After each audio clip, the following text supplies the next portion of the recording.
मेरा नाम ऐश्वर्य कुमार त्रिपाठी है और आपका स्वागत मैं करता हूं अपने चैनल बाबा बेरोजगार न्यूज़ पे। जी हाँ दोस्तों, बाबा बेरोजगार न्यूज़ बीपीएससी टीआरई 4.0 के लिए जो प्रिपरेशन है उसको कराने के लिए बना हुआ है।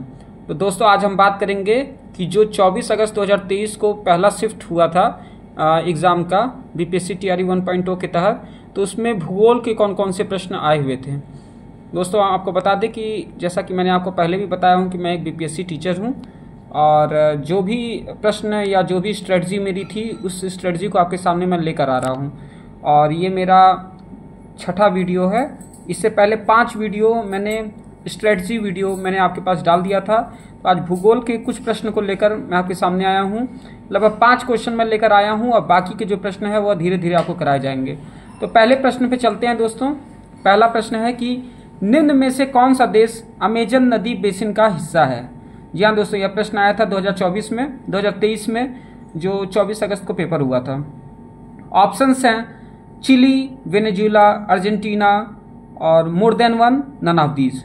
मतलब कहने का मतलब है कि 3 देश के नाम आपको दिए हुए हैं। एक ऑप्शन जो चौथा है उसमें से कहता है कि किन्हीं 2 देश या 2 से ज़्यादा या 1 से ज़्यादा, और 5वां है कि इनमें से कोई नहीं। तो हम आपको पहले बता दें कि ये जो प्रश्न है दोस्तों ये वर्ल्ड जियोग्राफी का प्रश्न है और इस तरीके के प्रश्न बहुत ज़्यादा आते हैं।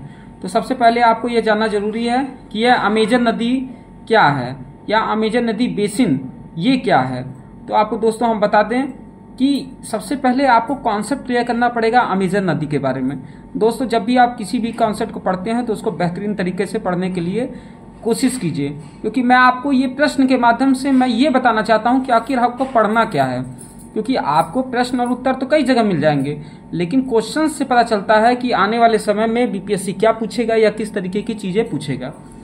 जहां तक बात रही दोस्तों कि अमेजन नदी जो है वो अगर आप देखेंगे कि दक्षिण अमेरिका जो है, दक्षिण अमेरिका में जो देश है जैसे ब्राजील हो गया और पेरू हो गया, बोलीविया है, इक्वाडोर है, कोलंबिया है, इन भागों से होकर बहती है।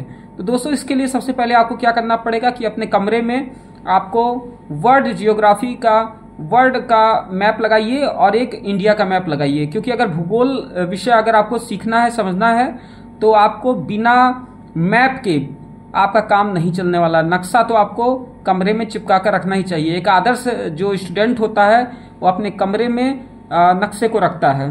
जहां तक मैंने जैसे आपको बताया कि अमेजन नदी जो है वह दक्षिण अमेरिका में क्या कहते हैं बहती है। अमेजन नदी बेसिन जो है वहां पर दोस्तों विविधता की दृष्टि से बहुत संपन्न है। यह है यहाँ पर जो विषुवत रेखीय वन होते हैं उनको सेल्वास कहते हैं। दोस्तों क्वेश्चन एक आता है, जैसे क्वेश्चन आया है कि अमेजन नदी का हिस्सा कौन सा है, तो आंसर होगा कि वेनेजुएला। जैसे चिली है, वेनेजुएला है, अर्जेंटीना है, तो आंसर होगा वेनेजुएला जो है वह अमेजन नदी बेसिन का हिस्सा है। अब दोस्तों ये जो चीजें दी हुई हैं इसको आपको क्या कहते हैं, इसमें से हो सकता है ये आपसे पूछ दे कि अमेजन नदी की सबसे बड़ी सहायक नदी क्या है। अगर दोस्तों ये क्वेश्चन आपको देता है तो आप क्या आंसर लगाएंगे, आप बताइए। उसका आंसर होगा दोस्तों मेडीरा। मेडीरा जो है वह अमेजन नदी की सबसे बड़ी सहायक नदी है। और एक चीज और आपको दोस्तों बता देते हैं इसी में कि अमेजन नदी का जो अपवाह क्षेत्र है और जल आयतन की दृष्टि से यह विश्व की सबसे बड़ी और दूसरी सबसे लंबी नदी है। मतलब सबसे बड़ी नदी अगर पूछता है तो अमेजन नदी का नाम आप रखेंगे, और दूसरी सबसे लंबी नदी बोलता है तो वो आप किसका नाम रखेंगे, तब भी आप अमेजन नदी का नाम रखेंगे। तो दोस्तों क्वेश्चन कुछ भी आ सकता है, बस एक तरीका है जिस तरीके के माध्यम से आपको लेकर चलना होता है। अगले प्रश्न पर चलते हैं कि पृथ्वी की सतह से शुरू होकर वायुमंडल की परत का सही क्रम क्या है। दोस्तों इसमें 4 ऑप्शन थे, मैंने जो सही ऑप्शन है वो मैंने लिख दिया है। तो दोस्तों उसको क्या करता है कि घुमा के लिखता है, कभी लिख देगा समताप मंडल, क्षोभ मंडल, मध्य मंडल, ताप मंडल, बहिर्मंडल, इस तरीके से 3-4 ऑप्शन क्रिएट करेगा। लेकिन चूंकि यह बहुत ही आसान सा ऑप्शन है, लेकिन दोस्तों इसमें भी कई बार स्टूडेंट जल्दीबाजी में गलती कर देते हैं क्योंकि वहां समय कम मिलता है। तो इसमें सबसे पहले आप तो जानते ही हैं कि जो क्षोभ मंडल है वह वायुमंडल की जो सबसे निचली परत है। और इसमें दोस्तों ये भी प्रश्न आता है कि मौसम और जलवायु की दृष्टि से सबसे महत्वपूर्ण परत कौन सी होती है, तो वो भी क्षोभ मंडल होती है। क्योंकि यहाँ पर क्या होती है कि क्षोभ मंडल में जितने भी मौसम संबंधी गतिविधि होती है वह सब किस में होती है, क्षोभ मंडल में होती है। और दोस्तों ये प्रश्न भी आता है कि जो समताप मंडल होता है वह वायुयान उड़ानों के लिए आदर्श होता है। तो इसीलिए अगर पूछेगा कि जो वायुयान उड़ता है वह किस मंडल में उड़ता है, तो आपको उसमें समताप मंडल टिक करना पड़ेगा। तो इस तरीके से क्वेश्चन क्या कहते हैं, अलग अलग चीजें बनती रहती हैं। और एक और चीज क्वेश्चन आता है दोस्तों कि मध्य मंडल जो है उसकी ऊपरी सीमा 80 किलोमीटर की ऊंचाई पर तापमान 110 डिग्री हो जाता है। तो दोस्तों क्वेश्चन को आपको इस तरीके से समझना है कि आप अगर पढ़ रहे हैं तो उसकी एनालिसिस करना बहुत जरूरी है, उसको आपको जानना जरूरी कि हम किस तरीके से इन चीजों को पढ़ें और समझने की कोशिश करें। अगले प्रश्न पर आते हैं।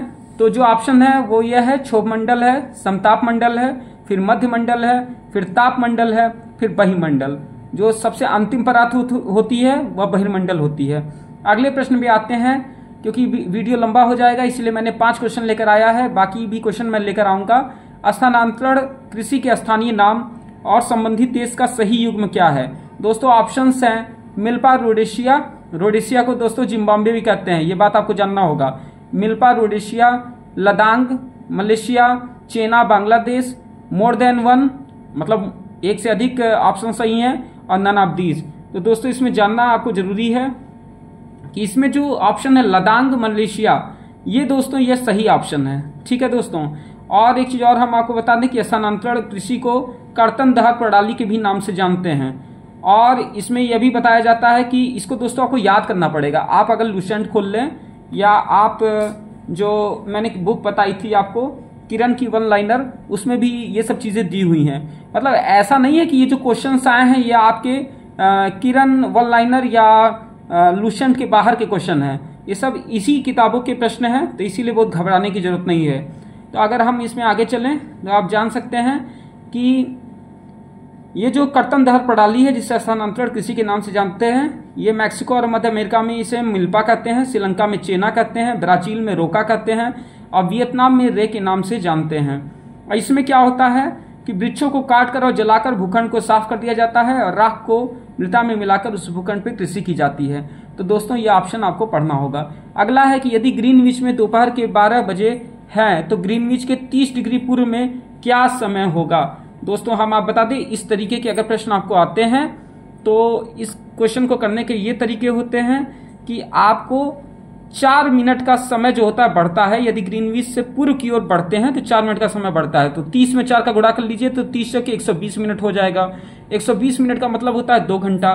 तो आपको दोस्तों क्या करना है कि इसमें जब आप देख रहे हैं कि 12 बज रहा है और 120 मिनट 2 घंटा, पूरब की ओर जाओगे तो पूरब की ओर जुड़ जाता है, और पश्चिम की ओर जाओगे, अगर यही क्वेश्चन पश्चिम की ओर रहता तो घट जाता।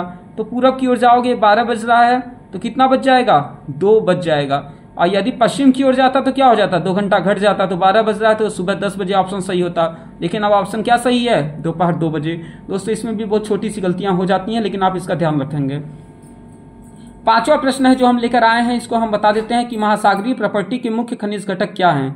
यहाँ दोस्तों इस तरीके के क्वेश्चन काफी आते हैं, यह बहुत इंपॉर्टेंट ऑप्शन है। तो इसको आपको याद करना पड़ेगा, इसको आपको लर्न करना होगा, क्योंकि अगर आप महासागर के बारे में पढ़ेंगे तो उसमें देता है कि जो उसकी प्रॉपर्टी होती है उसके मुख्य खनिज घटक सिलिका और मैग्नीशियम होते हैं। जी हाँ दोस्तों, सिलिका और मैग्नीशियम होते हैं। तो इस प्रश्न को आप क्या कहते हैं कर सकते हैं। इसमें से दोस्तों मैंने जो 5 क्वेश्चन आपको बताए हैं, तो आप 5 क्वेश्चन में से पहला क्वेश्चन जो अमेजन नदी का है, इसको दोस्तों आप मैप के माध्यम से मैप खोलकर और अपने मोबाइल में भी मैप खोलकर और चीजों को देख सकते हैं। दूसरा क्वेश्चन आपके पकड़ में है, बहुत ही आसान सा प्रश्न था जो कि कोई भी कर देगा। तीसरा प्रश्न भी दोस्तों अगर आप लर्न किए हो, पहले से पढ़े हो, तो निश्चित तौर पर वो भी कठिन नहीं है।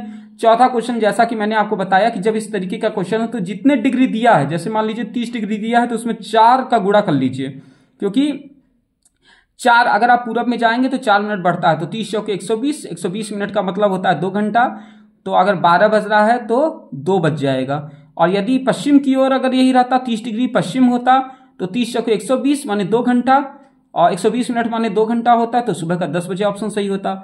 और महासागरीय प्रॉपर्टी, ये क्वेश्चन तो बहुत इंपॉर्टेंट दोस्तों, ये एक ही एग्जाम नहीं, रेलवे में आप जब भी देखेंगे तो रेलवे में 5वां क्वेश्चन, चौथा क्वेश्चन और ये दूसरा क्वेश्चन, और मतलब ये तीसरा क्वेश्चन, मतलब इसमें से कोई ऐसा क्वेश्चन नहीं आया था जो क्वेश्चन क्या कहते हैं आपको ऐसा लगे कि नहीं रेलवे देख लीजिए या आप कहीं भी देख लीजिए पीसीएस के जो क्वेश्चन होते हैं प्री के, उसमें भी ये सब क्वेश्चन आते रहते हैं।